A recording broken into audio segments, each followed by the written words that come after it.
todo final de ano é a mesma marmota. Todo final de ano vem a discussão. Posso festejar o Natal? Não posso festejar o Natal. É paganismo. Tem outras coisas que são paganismo. Tu não podes fazer isto. Tu podes fazer isto. Mas Jesus não nasceu no Natal. Mas também não diz qual é a data de nascimento. A Bíblia não fala para a gente festejar.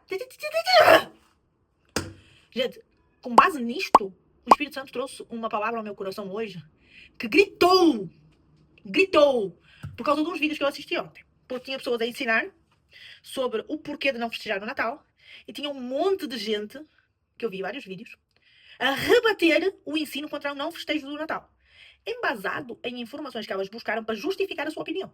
E o que é que o Espírito Santo falou muito ao meu coração? Primeiro, a Bíblia é uma só. E ela não é de particular interpretação, tá? A Bíblia é uma só. A Bíblia foi escrita num contexto, numa cultura, por um povo e numa linguagem específica. Então, para a gente entender 100% do que a Bíblia fala, a gente tem que compreender quem escreveu, para quem foi escrito, como foi escrito e o contexto em que foi escrito, tá? Não tem como nós ouvirmos, seja o que for, qualquer que seja o ensinamento, e a gente se sentir confrontado e a gente não buscar uma justificativa para aquilo que a gente aprendeu primeiro. O que é que eu quero dizer com isto? Todas as vezes que Deus vai trabalhar no teu caráter e vai te trazer uma verdade, uma revelação de alguma coisa que era errada e tu precisas de mudar, o teu primeiro pensamento, o teu primeiro sentimento é repúdia, é revolta, é lutar contra. Porquê? Porque vai contra aquilo que tu tinhas a certeza absoluta que era certo. E é isso que o diabo faz. Tu cresces uma vida inteira. Eu cresci uma vida inteira, 21 anos, sem conhecer a Cristo e sem conhecer a palavra na sua originalidade. Eu aprendi um monte de coisas, né? São 21 anos de aprendizado, de conceitos pré-feitos que me foram instituídos. E quando eu me converti, muita coisa foi confrontada. Muita coisa eu bati de frente. Pá, tu não podes fazer isto. A Bíblia diz que tu não podes fazer aquilo. A Bíblia diz que tu não podes falar assim. A Bíblia. Mas eu tentava justificar. Sabe aquela, não tem nada a ver? Mas não é bem assim. Mas nós não estamos naquele tempo. Atenção, tem coisas que conta para salvação e tem coisas que não conta para salvação, que não pesa, né? É pecado, mas o pecado não te leva a perder a salvação. Tanto que os discípulos fizeram um concílio onde eles foram analisar o que é que os novos convertidos a Cristo, não era o judaísmo, tá? Que o conselho foi feito exatamente para isso. Porque tinha alguns discípulos que queria que todo aquele que se convertesse a Cristo, todo aquele que decidisse seguir Jesus, fosse circuncidado. E não fazia sentido porque a pessoa não se estava a converter ao judaísmo.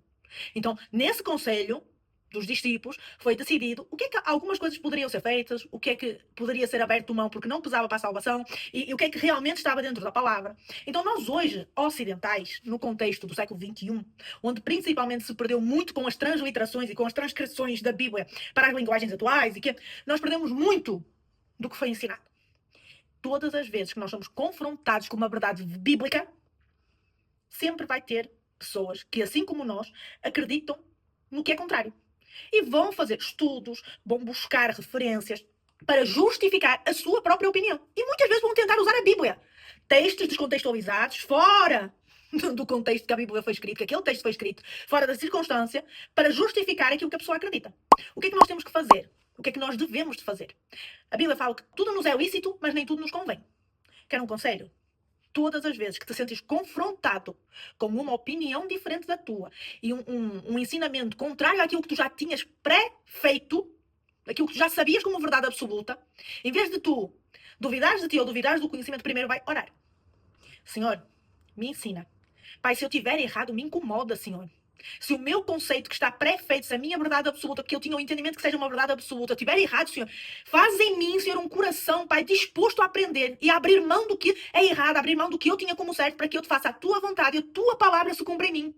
Senhor, se aquilo que está a ser ensinado não pesar para a salvação, Senhor, e não fizer grande diferença, Senhor, também me incomoda, Pai, para que eu entenda, para que eu aprenda, Senhor, e me direciona nos estudos, Pai. Me direciona onde é que eu vou ver, que vídeos eu vou ver, quais são os autores que eu vou ver, quais são os estudiosos, Pai, os escatológicos, Pai, os pregadores, qualquer um.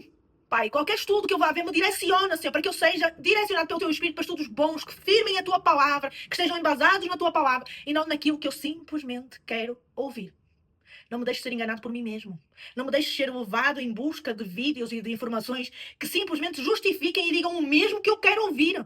Mas se a tua palavra me quer trazer transformação e quer alterar o meu caminho, me direciona para que isso aconteça em mim, Senhor. Que tudo aquilo que seja dito à minha volta, tudo aquilo que eu vá ouvir na busca, porque nós temos que buscar o entendimento da palavra e nós temos que estudar para saber se é aquilo que é verdade. Porque Paulo diz, examinai as escrituras. Enquanto Paulo pregava, tinha várias pessoas, né, analisando o que Paulo estava a dizer, se estava de acordo com os textos antigos. Para ver se ele não estava a dizer heresias. Então a nossa obrigação é estudar, é analisar, é buscar.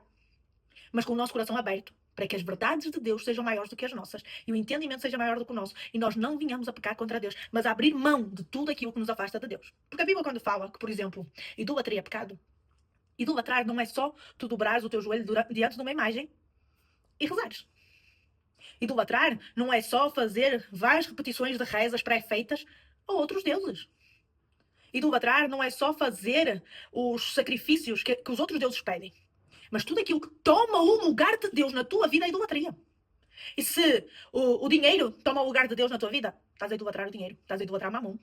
Se o teu carro que tu compraste para poderes ir para a igreja, para chegares na bênção, sem ser mulher, para viajar com a tua família, poderes passear, poderes auxiliar, poderes ir trabalhar, tomar o lugar de Deus na tua vida, é idolatria.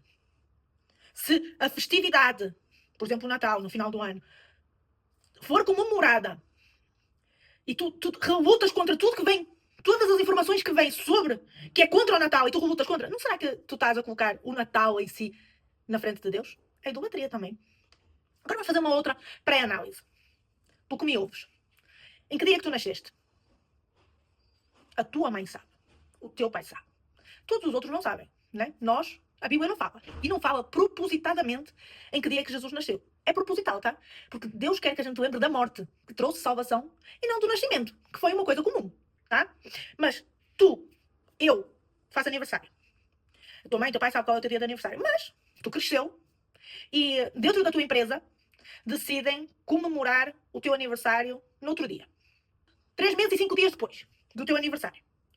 Vão lá, fazem um grande jantar, um grande banquete, trazem várias prendas, toda uma decoração assim fantástica, mas não te convidam. Aí, lá nessa comemoração do teu aniversário, eles falam sobre ti, contam histórias sobre ti, trocam presentes entre eles e não te dão nada a ti. Como é que tu te sentias? Será que eles estão verdadeiramente a festejar o teu aniversário? Ou é simplesmente uma festa da empresa, uma confraternização entre amigos? Para saber que às vezes não tem nada a ver com Cristo. E por mais que a gente queira justificar porque a gente gosta da festividade, porque a gente gosta de ganhar prendas, a gente gosta de comer bem, a gente gosta do feriado, a gente gosta das decorações, porque é fofinho, é bonito, é iluminado, é colorido, e tá tudo bem. O Espírito Santo é que convence. Mas percebem que às vezes não tem nada a ver com aquilo que é bíblico? E se eu te disser que a mesma festividade que nós festejamos hoje como o Natal existe muito antes de Jesus nascer. Muito antes de Davi. Pois é.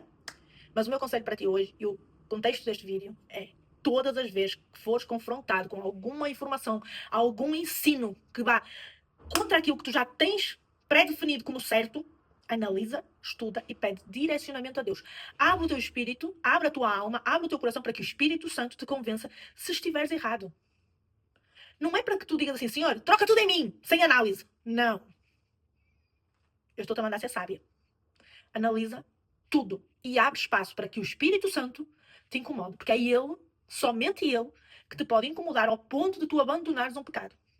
Todos nós falamos, todos nós ensinamos, toda uma multidão à face da terra fala sobre Cristo. Mas a única pessoa que vai convencer alguém a largar o seu pecado e a entregar a sua vida para Jesus e poder alcançar a salvação é o Espírito Santo de Deus. Tenha uma semana abençoada. Beijo no coração.